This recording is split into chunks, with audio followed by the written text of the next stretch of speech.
Hello everyone, welcome back to Real Reds Talk. This is your weekly transfer show and the transfers we are going to discuss today. Big news surrounding Viktor Gyökeres. Could that deal be back on the table? We'll discuss that immediately. Éderson, number one midfield target. How do we feel about that? Are there any other players on our radar or is he the perfect fit? We've also had a situation surrounding André Onana heading into the summer, claiming that it isn't a priority position and he could end up as our goalkeeper next season, should I say. And also some interesting preseason plans coming out from Stephen Railsden, which I think is interesting that I want to dive into. But we've got Sam alongside me, ready to dive into these transfer stories. Gyökeres, let's just start off with a general conversation about Gyökeres, Sam. How do you feel about him in general? Where would he be on your priority list, let's say, in terms of the strikers that we've been linked with? And if the deal is back on the table, would that make you a happy human being? I mean, he is, for me, if you looked at all the strikers that are available, he would be number one on the list. But I thought that had gone because there's a lot of stuff saying he wasn't interested or it's not going to happen. So I was like, cool, let's move on to other sort of matters and other people. But if reports are to be believed, I've seen, is it Christopher Mazzelli, Chris Wheeler, Florian Plettenberg, but I don't really take any stock in what he says because he just throws stuff at a dartboard, doesn't he, and just sees if he can hit something. But it's a couple of others. So it's interesting. He would be my number one. Like, if I ranked it, it would be Gyokeres, Osimhen, and then Delap, the three that we've been linked with. That's how I would think. He's worked with Amorim before. He's worked in the system before. He's 27. He's experienced in the Champions League, in the league. He's played in English football before. He ticks every single box that you want in a striker. Like, he's not missing anything that you don't want in a striker. He ticks every box. Osimhen, he ticks a lot of boxes, but it's like his wages, the price. Can he translate to English football? There's a lot of things. Liam Delap, no experience. Like, can he hit the ground running? There's all these question marks over those other two. That doesn't seem as much with Gyokeres for me. So he seems like the perfect fit. And if it is back on, I mean, I'll be amazed if it happens. I don't see it happening, but I'll be amazed if it happens. Yeah, so the stuff that's been pushed today is that United are looking closely at Viktor Gyökeres, but will likely have to win the Europa League to have a realistic chance of signing him. Arsenal and Chelsea are also very interested. Who are Chelsea not interested in at this point, let's be honest.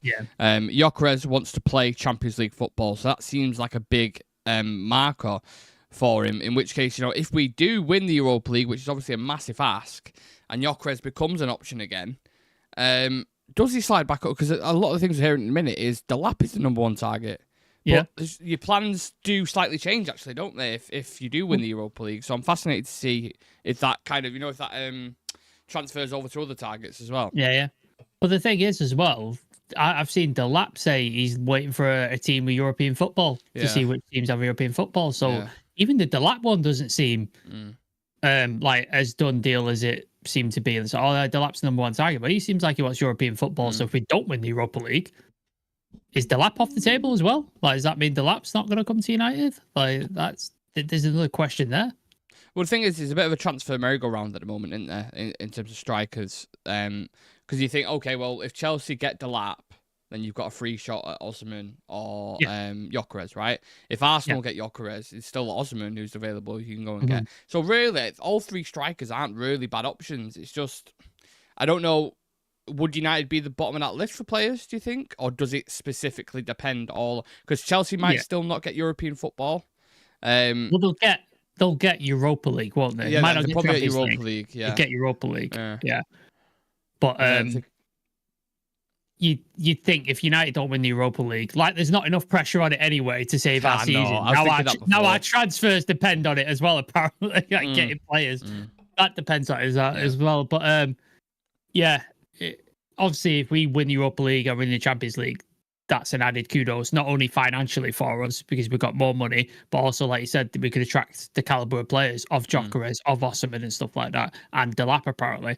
So, it just seems like we've just put it all on red, haven't we, for this Europa League? Like, our entire season and entire transfer window depends on this trophy.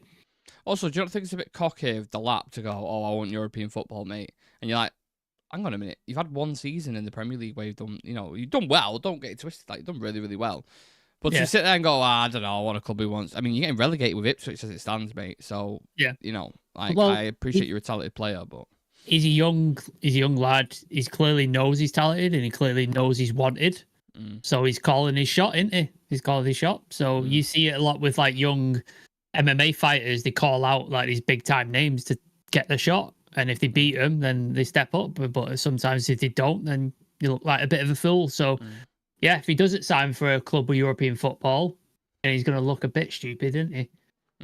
Well, I thought it was interesting because there was a couple of articles from The Athletic, some really good ones that I was reading, on the comparison to when Amorim was at Sporting and he brought in Gyokeres and obviously made him the striker that he is today, basically, or coached him into the striker, or had a big say in it. And they're looking at Delap as a similar kind of thing, where you've got a really, really good player there who fits the system, who's got a really good age profile, who's really cheap nowadays for modern-day Premier League strikers, and it's just scored double figures in the Prem. So that development there could be very, very interesting. But again, it's like, do you have the patience to wait for a player to develop? Because I can see us signing Delap, Sam, and I can see next season stuff coming out saying, well, he's only just joined United and, you know, it's going to take him a season to bed in and really get used to it. Do you know those kind of stories? It's like, we ain't got time for that, have we? We need to get back into the top half of the table immediately. Well, also, we know Ineos are not exactly patient people, don't we? Yeah. Like, they've fired a lot of Nice managers over the years. They signed, well, they didn't sign Ten Hag to a new contract, but they had the extension, whatever it was, and activated it and then fired him 3 months into the season. Are they going to have the patience with not only Delap, but Amorim to be like, let him develop this striker? And then it's like, oh, we're not going to win this season, but then the season after, like, there's a lot of sort of stuff there as well. Like, I can't imagine Ineos, that I realised that's his shot. I can't imagine Ineos are going to be that patient, like, in my eyes. Yeah. If you are just joining the conversation, let us know your thoughts about Gyokeres. Has it kind of prompted you a little bit to be like, okay, yeah, he's back number one. If we want him, go and get him. Or is it still, no, I want the lap, 30 mil, go and get him. Or is it, no, I'm still pushing the ball out for Osman. Let us know. We did put a poll up at the start of the show saying where would Gyokeres rank from the strikers we've been linked to. 64% said number one. 9% said number 2, 9% said number 3, and 18% said number 4. So it seems like the majority of your general consensus is he would still be the number 1 target for Manchester United, which is interesting. Robert Nasaya saying Gyokeres will not come to Manchester United. Fake news. Says for that update Fabrizio. Charlie Malman saying it's from Chris Wheeler, so this one looks to be true, but again, we need to win the Europa League. I won't bank all your money on Chris Wheeler from Daily Mail. It's obviously he's very close to the club and he's in press conferences, but he's not. Unless Ornstein, like, I wouldn't say it's gospel unless Ornstein says something. If Ornstein says something, it's 99% true. Anybody else, you've got to pick and choose. Like, you have.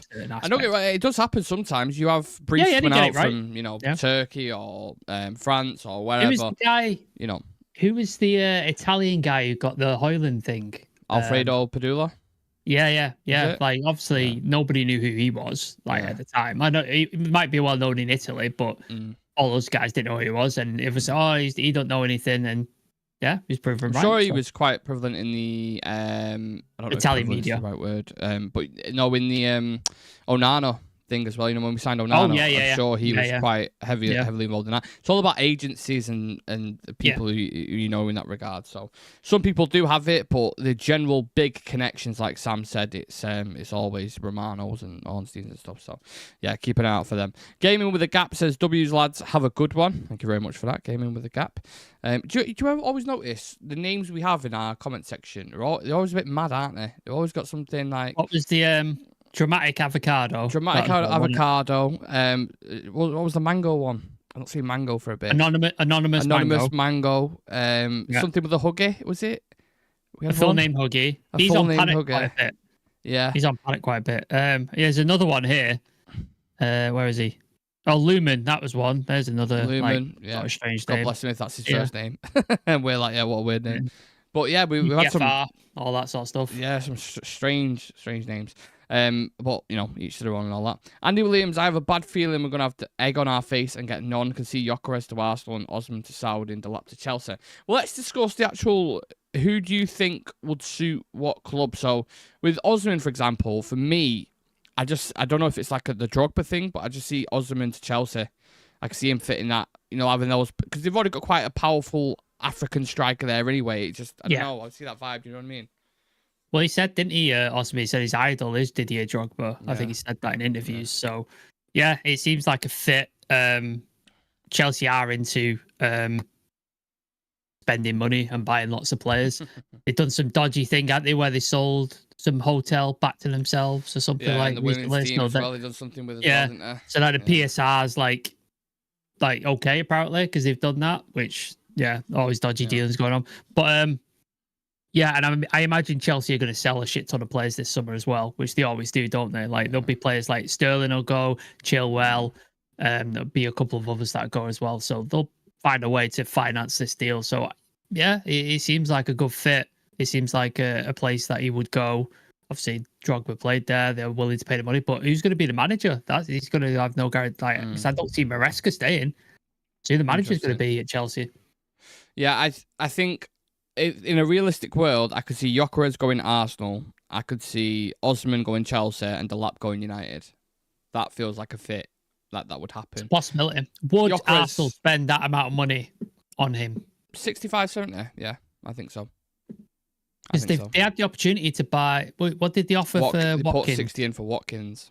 60 for Watkins. So, okay. If you've got similar money, Is it a release clause for Gyokeres? Yeah, it was a gentleman's agreement, is what it's been thingied as. So, and I don't think his wages are mega at Sporting. So, and you've had Arteta come out recently, who's spoken about and he's saying that he's going to have a big summer.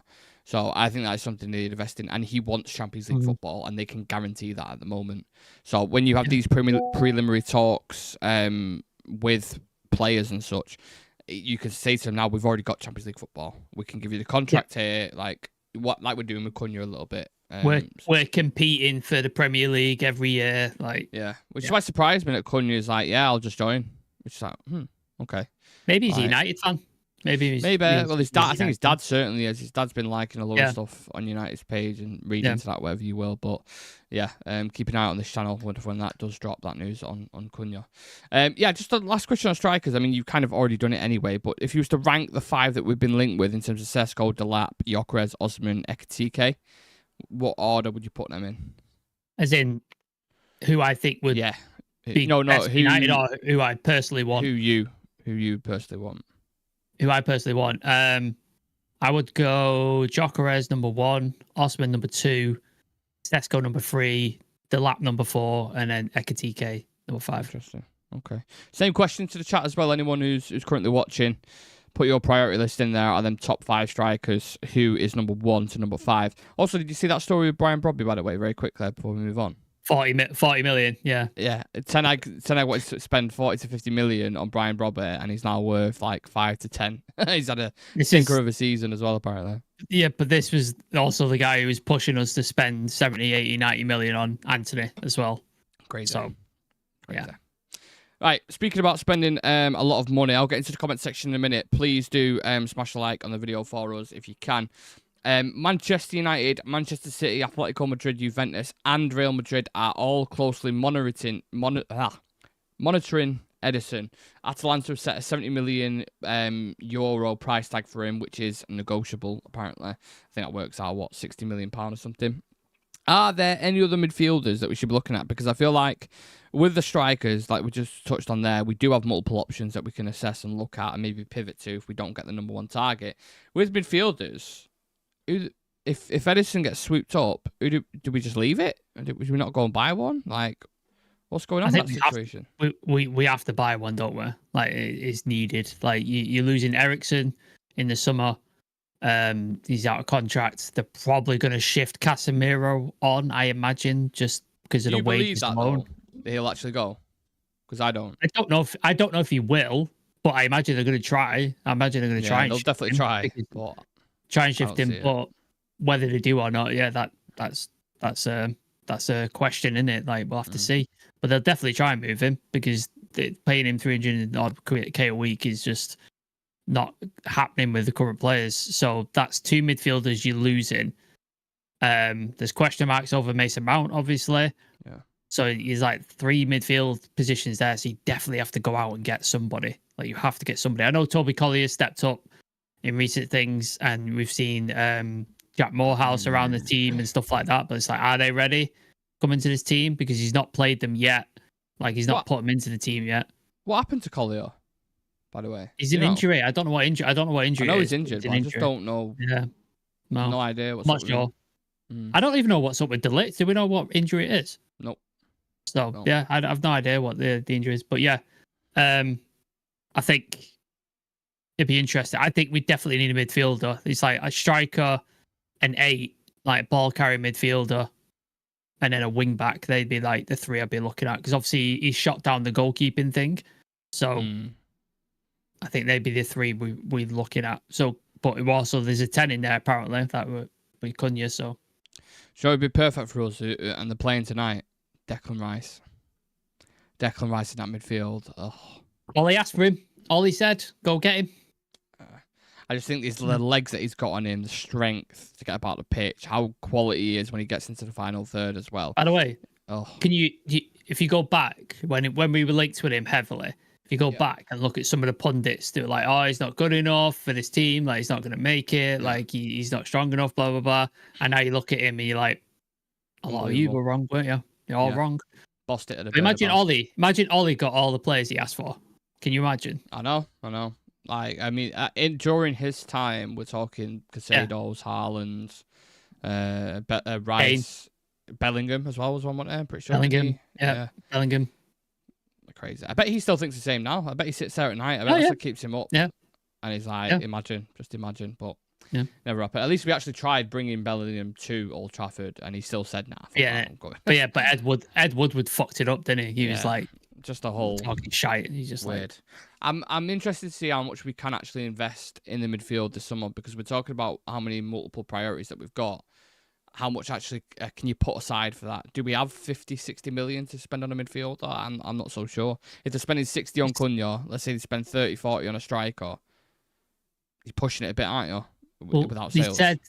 They said Cunha and whoever the striker is, whether that's still up or not, they said doesn't need sales. Like, that's already set aside that we can spend.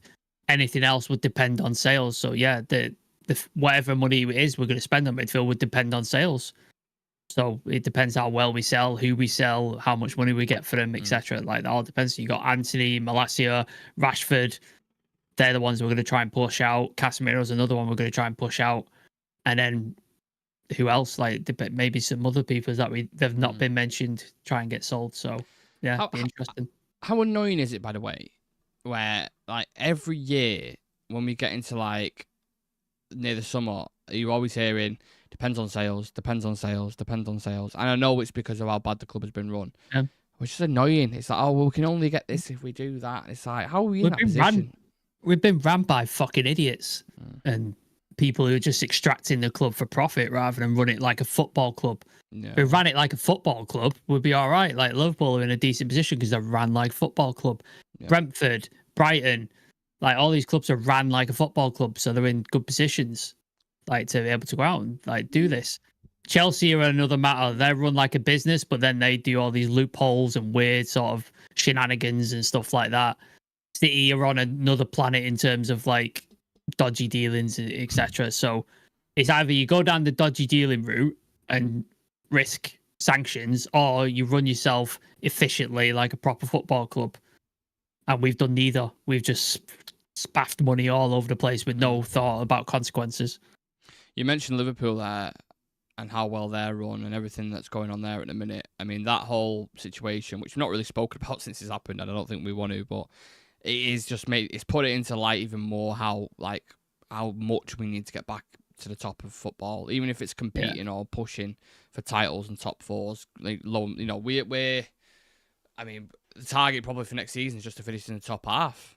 And then the season after that, you'd think, okay, top 6, top 4. And then you think, okay, push for a Premier League title. Amorim keeps saying it's going to turn around quicker than that. I've seen that in a lot of his presses, but I don't see it at the minute. And maybe we need a pre-season, and maybe we need, players to come in to really see what he's about. But I'm struggling at the minute because it just feels, when you look at Liverpool celebrating all the fans and the flares and it's going off in the stadium, you're like, man, I wouldn't. Well, I imagine this was how they felt when that 30-year period when they had nothing and we were winning everything. Yeah. I imagine this is how they felt. Like they were frustrated. They wanted to be compete because obviously they were the big team back in the day, winning European titles, winning Premier Leagues, not Premier Leagues at the time, but top division titles. And then we came along in like early 90s and started dominating and winning everything. And they slipped away and didn't really win much for a long time. So I imagine that's how they felt. Like that. Oh, yeah. It's my lifetime, pretty much, isn't it? It's pretty much my lifetime. Crazy. Like I was born 88. Fergie came in what, 89, I think. So all I knew was Fergie and just success. Like since I started watching the club. And then the last sort of 15 years have just been one of the worst ever. And 15 years is a long time as well. Yeah. Like, a long time. Like the first 21 years of my life was nothing but greatness. And then the last 15 years have just been utter shit show. Yeah. So, yeah, it's weird. Oh, God. UTFR, we're definitely getting a striker. I've got faith in Wilcox. Adam Ishmael says Osman defo suits Chelsea because they have players who can cross. Yeah, I can see Pedro Neto putting a few in for him for sure, and Madueke. They're not going to break their wages. They said that last season. Chilwell and Sterling are worth a combined £5 pounds. Can you remember that interview with John Obi Mikel? He said Osman will 100% one day be a United player. I think that's just kind of... This is also the guy who signed for us and then signed for Chelsea.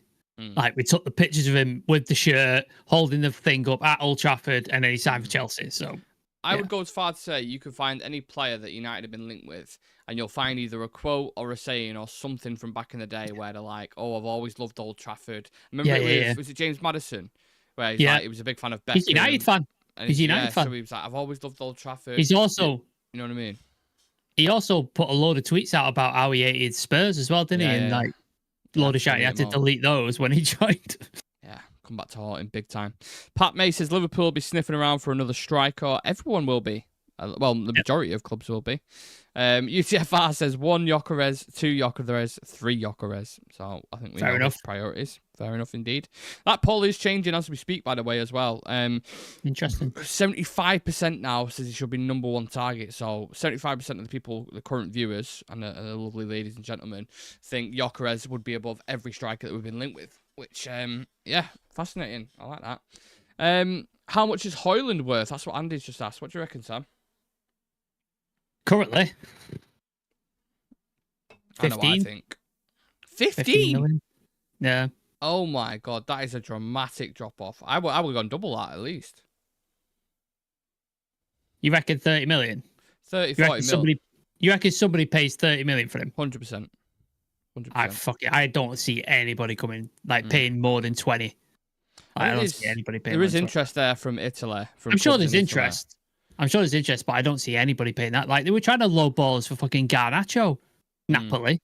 Like, but that lowballing for them was 50 mil. They're still offering. Like, I know, but he's worth way more. Like if Garnacho plays for City, how much is he going for? 70, 80, 90? I don't know. Yeah. Do you know what I mean? Like Julian Alvarez went for £80 million. Yeah, Julian Alvarez is an unbelievable player. And I know, but that's what I'm saying. Anyway. James Trafford went to Burnley for £30 million. Yeah. Like, we lowball our players so often, and teams know it, so they never come in with a decent offer. So I don't see anybody paying 30 million for him. I don't see it. I think 15. If you put Rasmus Højlund in the market now, 15 million quid, there would be loads of clubs coming in. Oh yeah, definitely, but not in the Premier League. So you don't see you start around 30, 40 million for Rasmus Højlund. We bought him for 70. Yeah, but we're never getting 70 for him, are we? We're never getting the profit back on it. No, that's not. I'm not saying profit. I'm saying we bought him. So even if you half that, that's what we should be doing with young players. Though you should be getting young players for a decent price, and then when it doesn't work, you should be making money on it. And we never do that. Yeah. So losing money, again. Sporting to United just makes sense. So many comments. So nice to see so many of you, by the way. I remember when Oli got Sancho, Ronaldo, Varane. That's an insane window. Yeah. Name-wise, it is. But then you look at the context. Yeah. Like Varane always injured. Varane injury. Ronaldo past his peak. Still good, but past his peak. Yeah. And then Sancho well, you see what happened there, didn't you? Like, it didn't work, did it? Yeah. Sorry, just seeing. I really hope the Cunha deal happens. Been one of the best players to watch for a while now. I absolutely second that. Santos Flow says Rasmus winning the paper boot 22 or 25 this year. The most milked cow in football, this club. That's from Alex. Some of these comments today are really funny.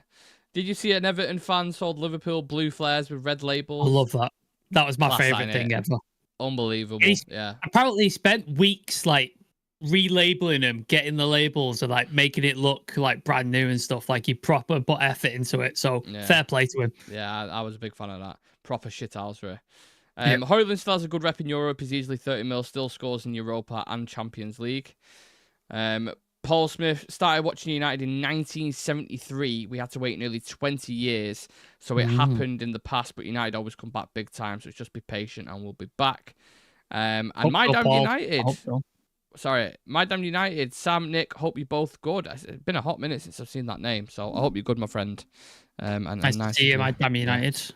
Nice to see that you're still a member. I love it. Yes, I love that you're still here and a member. Right. If you want to become a member, by the way, of Real Red Ultra community, please do click the join button next to the notification bell.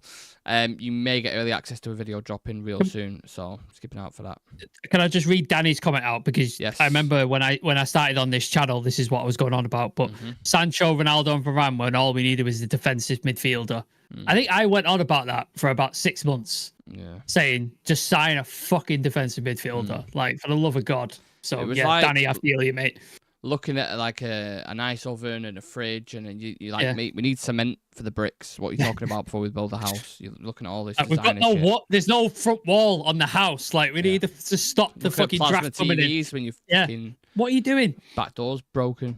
Anyway, right, let's bring it back to the transfer stories, because we had a couple of things around the goalkeeper situation. So, Ruben Amorim's prioritised other positions over goalkeepers this summer, and André Onana is determined to make a success of his Manchester United career. We also saw news recently. The Saudi links is apparently a load of bollocks, and also he's just bought a new mansion for 3.5 million in Manchester. So that suggests to me he doesn't look like anyone who's going to get off soon. But surely this should be a priority, shouldn't it? This summer, you'd think, but it doesn't seem like it, does it? Doesn't seem like it. So for all the Onana people who hate him and want him gone, I would hold on to that and try and swallow it, because he's probably going to be here come next season. I would imagine. Do another season with him. Genuinely, I can't, because it takes the hope out of the season. If you go in it with him, okay, well, 15 to 20 goals are going to be shipped in just due to him individually, and that's what you have to accept with him. Yeah, he might save a couple of good ones, and he might. But what he does nothing. He's not great at passing the ball out, going long or short. It's not got the best distribution, which is why we brought him in for. He's got a weird diving technique, which always puts you under pressure in games. He makes mistakes. He's not great at claiming from crosses. What the fuck is he good at? His distribution was why we brought him in, and he's shit at that as well. Absolute pants. Did we bring him in to like play out from the back, and we're fucking terrible. And do you know what? We're awful. I remember when we I think it was me, you, and Adam who went live when we signed Onana, and we was like, finally, De Gea, wish him all the best. He's he's been a great loyal servant for United, but he's been making too many errors recently. Now we finally got a keeper who's and I'm like, that FA Cup game, I think, is what sealed it for us, wasn't it? When the distribution with De Gea, but he was just kicking it, and we were losing our shit. And now Onana's doing the same thing. Same thing. It's the same thing. You're like, for fuck's sake, man. Yeah. Our shittest years would be Newcastle and Spurs glory years. Watch the United 91 documentary with Andy Mitten. It's magic. Can I just say an Andy Mitten as well, by the way? I know it's really random, but just because you sparked my memory here. He is one of my favourite journalists, Sean in United. Fantastic. He's fantastic. And I say that because he is proper journalism. I don't even know if that's the correct sentence, but he just is like, he just does the proper stuff, and he'll go do his research, and he'll travel to places and these stadiums with like 5,000 people in them, and I think he is the epitome of what a journalist should be about, just to put it out there. He's also a born and bred Mancunian and a Man United fan. Like he's the pure, like he was going to United since he was about 6, He was selling the fanzine outside the ground since he was about 13, like they created and stuff. Like he is the purest form of like a Mancunian and a Man United fan. Like that's who he is. And he's one of the nicest blokes I've ever met. Like I met him at the Talk of the Devil show. Very lucky to meet him. And he just came up. Like I didn't even approach him. Me and my girlfriend were talking to Carl, who friend of the channel. That we were talking to him, and he just came over and started talking to me and my girlfriend, just having a chat about stuff. Yeah, such a nice bloke. I can't say enough good things about Andy, man. I really can't. Not all the lads, to be fair. I mean, we've all had, apart from Andy, like we've all had him on the show, haven't we? And as guests, and they've all been wonderful before and after it. So it speaks credit, and that's why they're doing so well with everything they're doing at the moment. So yeah, I just wanted to put that out there. But yeah, sorry, back to sidetrack there. Goalkeeper situation, I think we would agree both of us would probably want to shift Onana on, but it doesn't like it's going to happen. So it seems striker, midfielder, wing back is the way it's going. Yeah. Would we say? I've not heard much about a wing back though. All honesty, no. Like we've seen Cunha links and we've seen the Delap links, and now we've seen Gyokeres links. Éderson, I haven't seen any fullbacks linked with us really. Sorry, the 10 as well. I forgot to mention. So striker 10. Midfield and then possibly wing back, maybe is probably the way it goes. I just thought to myself then because of Cunha, but I think centre backs were all right. Probably we've got quite a few. We've got like Maguire, Leacher if he can come back, De Ligt, Yoro, Shaw if he stays fit, he can play there. Heaven, Fredrickson looked really good when he came in as well. So yeah, I think we'll be all right at centre back. Yeah, we've got enough cover there. Whilst you mentioned a couple of talented youngsters there, and this leads me perfectly into the last story. So Man United have begun conversations about which young players to bring on pre-season tour, and starting to discuss certain individuals now. Who's impressed you this season, and who do you want to see more of? Is it in America again? We're going pre-season. I know we've got that thing. Yeah. We're doing like we've got in Malaysia.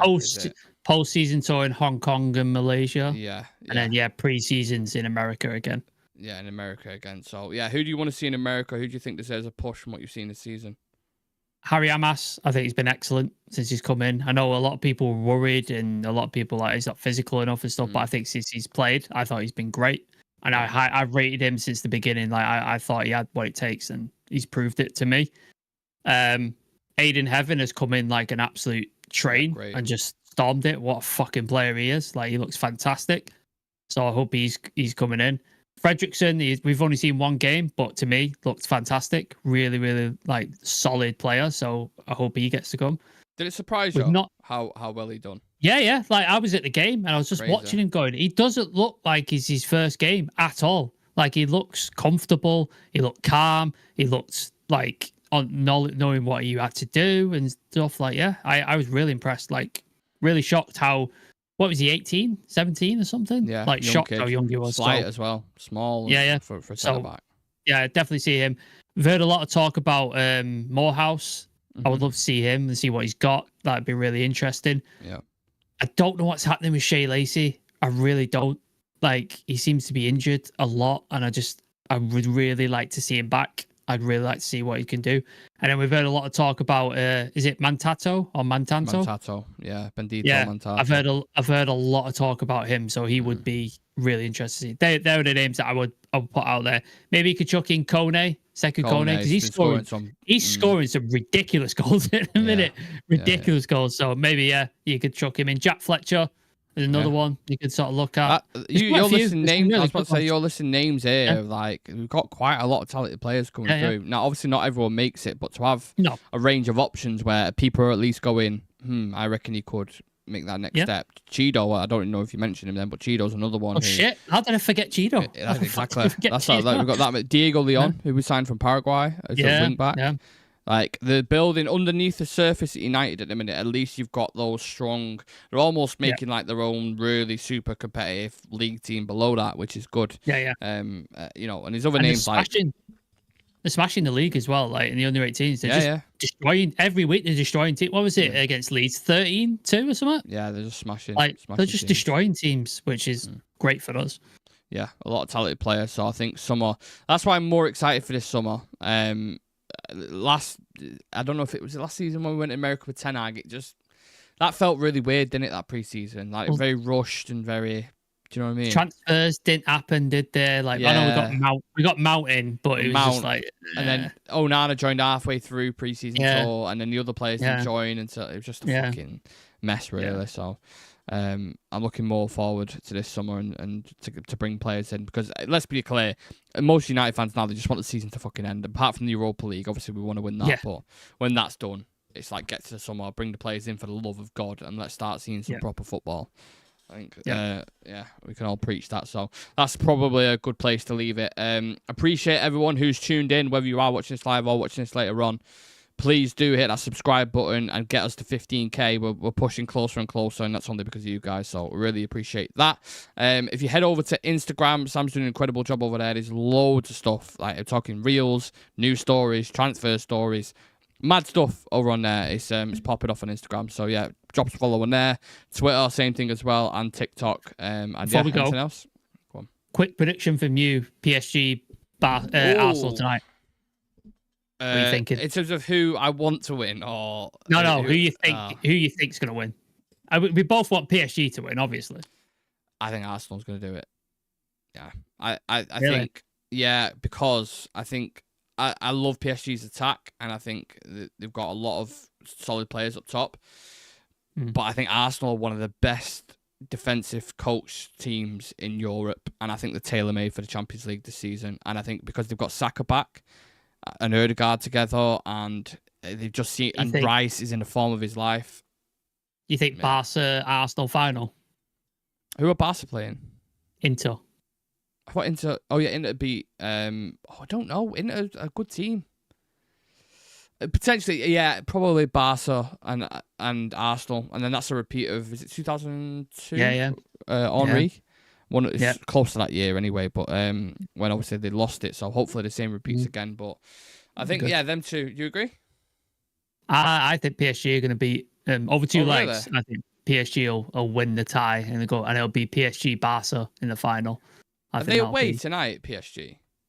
No, at home. I think Arsenal are away tonight, I believe. Okay, so the second leg's at the Emirates. Yeah, so I think PSG will get it done over two legs. I just, like you spoke about the attack. I think that attack is so good. They're so fun. Like, and it's not just the starters, but the stuff people who go off the bench like Due and stuff like that. They've just got so much talent, and I just don't see the Arsenal defense holding up for two legs. Like, I think they will break them down at some point. But yeah. It's going to be a good game to watch either way. Oh, yeah. Like, it's going to be a really good game. Well, this is why one of the reasons why we went early, because obviously we appreciate people going to want to watch that. So that's why we went live at 6:30. But there's narratives wherever you look when you go into the final. I think even if PSG beat Arsenal and then they play Barca in the final, Luis Enrique back at Barcelona, like, you've got that whole kind of thing ongoing. Yamal against Kvaratskhelia and Dembele, who used to play at Barca as well. Yeah, that's what I'm saying. A lot of stuff there. Oh God, what it'd be like to be in a semi-final of the Champions League. We are in a semi-final of Europa League, but it's just don't quite feel the same. It'll do for now. It'll do for now. Right. Appreciate you all. Enjoy the Champions League football tonight. We'll be back same time tomorrow. Sorry, a little bit later at 7:00, but we're back nonetheless. Hopefully we'll see you there.